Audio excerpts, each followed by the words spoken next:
Welcome to the Mix Zone, a weekly review of news from the world of Olympic sports from around the rings. I'm Ed Hula. And I'm Gerard Farrick.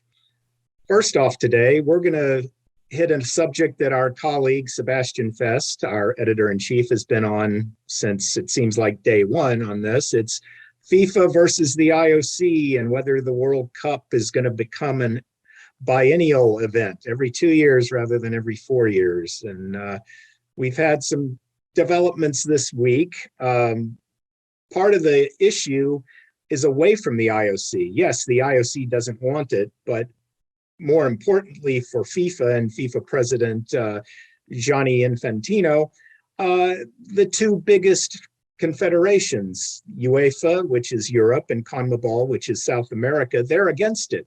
So how is he going to work this out? Well, he hasn't given up, but this week on Tuesday, he met with the European Confederation, UEFA, on a call, and things didn't go well. Apparently, it was pretty contentious, and basically, UEFA reiterated that we're more than happy to come and play in a World Cup every 4 years, but we're not going to come and do it every 2 years. Infantino says, "Oh, I want to talk about it." So every time you think this should be dead in the water, it's still alive as far as we can tell. Infantino's not giving up on it. But in the meantime, the IOC came out this week and said,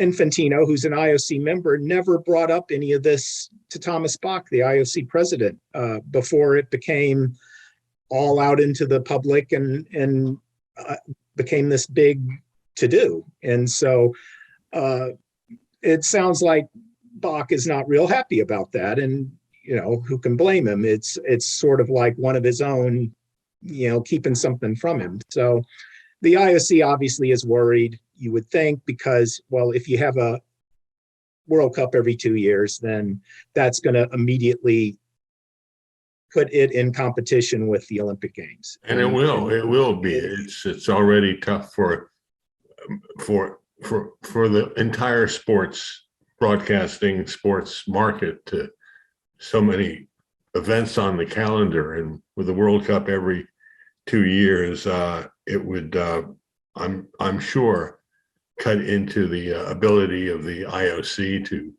market its Olympic Games. And I guess I'm not sure what kind of influence Thomas Bach can wield over one of his junior IOC members.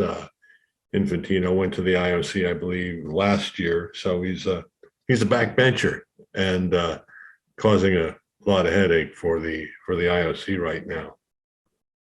Well, the IOC, I guess, right now it's all eyes on Beijing 2022, and at least the flame is there now.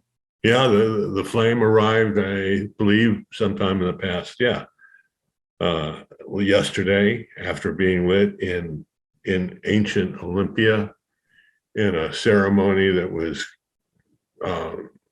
guarded by security to prevent any intrusion of protesters. But so it goes. There were a couple of protesters arrested at the ancient Olympia site during the ceremony.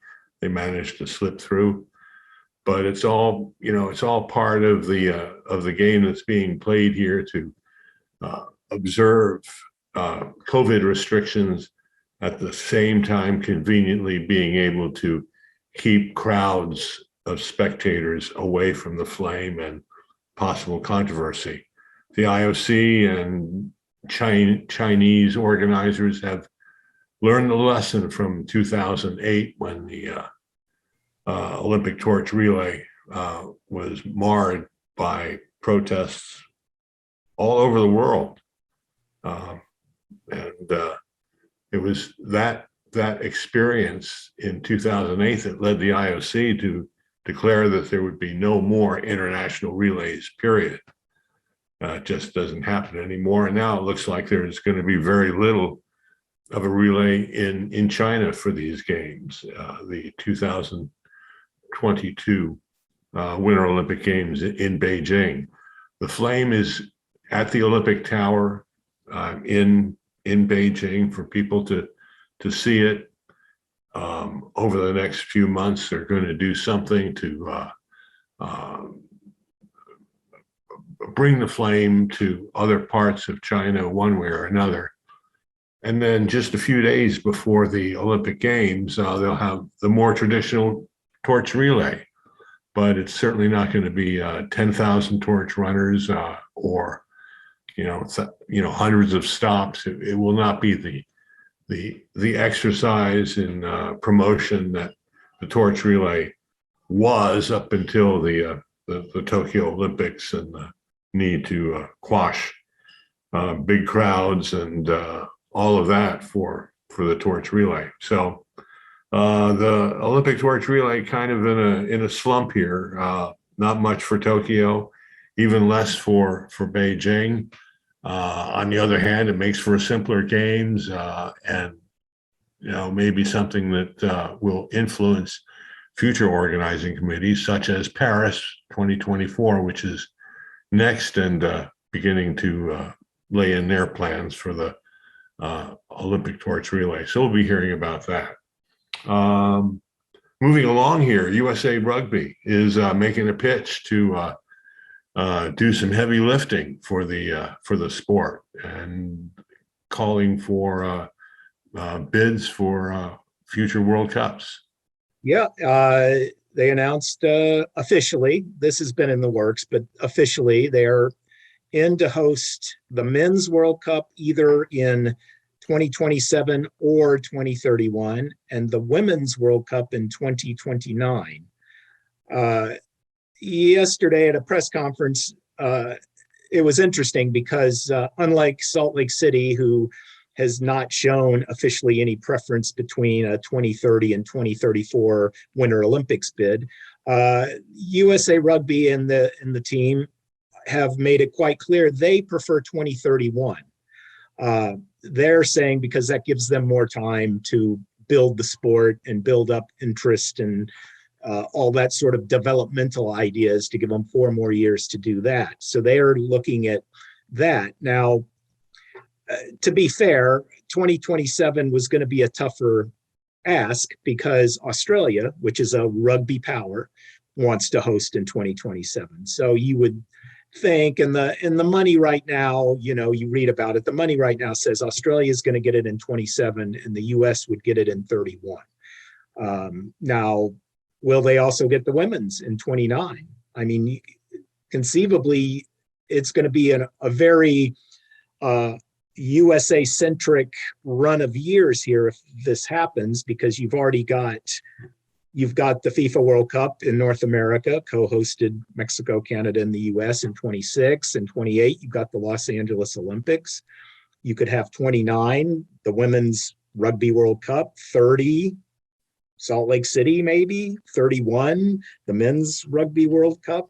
I mean, you're looking at a lot of US hosting going on, and sometimes in the past, as you know, that's not looked upon as a good thing. But at the same time, how many countries can do these sorts of things and host these sorts of things, especially right now when we're still trying to fight our way out of a pandemic? So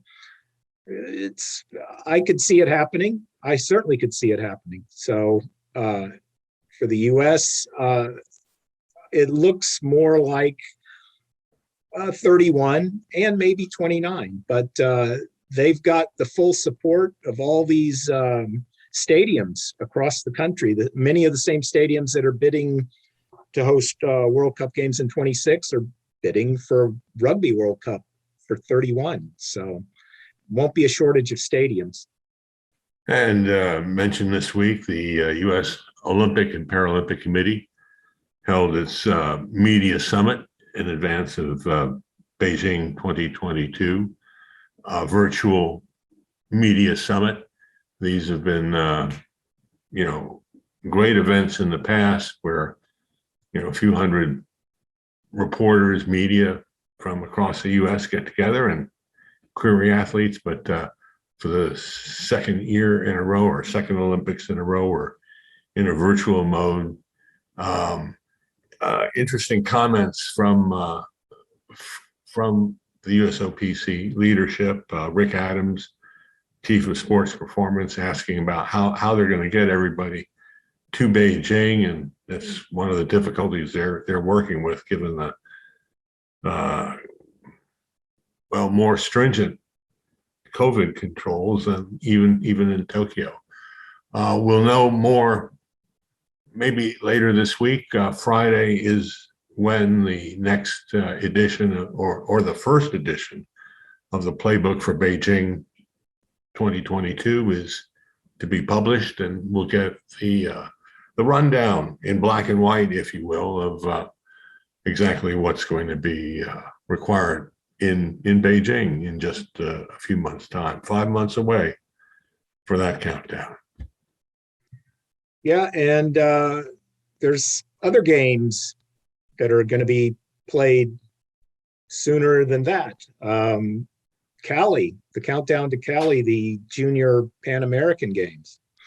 Coming up, first edition of that coming up, I believe November 25th, a Thursday night, opening ceremonies in Cali, Colombia. And it's a first for the Pan American Sports Organization, Pan Am Sports. And should have a few thousand athletes down there, young athletes under 23. It's not youth Pan American Games, but it's young people, junior.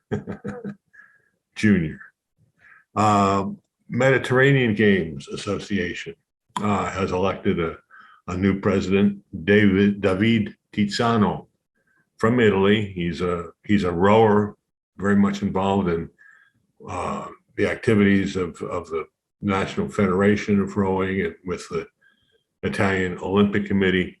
He takes the place of Amar Haddadi from Algeria, who's been in that post as president for 20 years. Next Mediterranean Games take place next year in Oman in Algeria in 2026. They'll be taking place in Taranto in Italy.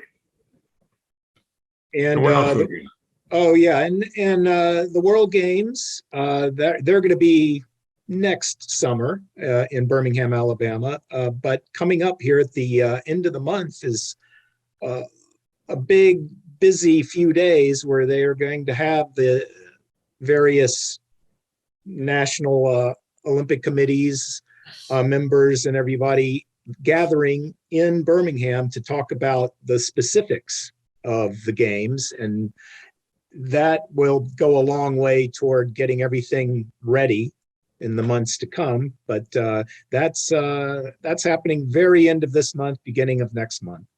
And then coming up next week, we have the Association of National Olympic Committees holding their first in-person General Assembly in a couple of years. They're going to do it in Crete. I guess people will be arriving in a few days, and be interesting to see how big the meeting is. Traditionally, it's attracted hundreds, somewhere in the neighborhood of 400 to 500 NOC representatives and a few hundred other people. But we'll see just exactly what kind of pull it has next week when everybody arrives for the ANOC meeting in Crete. First time it's been held there. And I think the time is up for our meeting this week, Gerard. I think so. We covered enough, I think. Yeah. That's it. This week's Mix Zone from Around the Rings. I'm Around the Rings editor emeritus. I guess that's what I am some days of the week. Gerard Ferrick, our managing editor.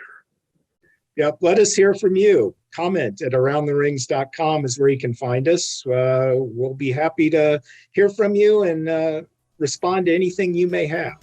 And we'll see you next week. Thanks again for joining us. Bye-bye.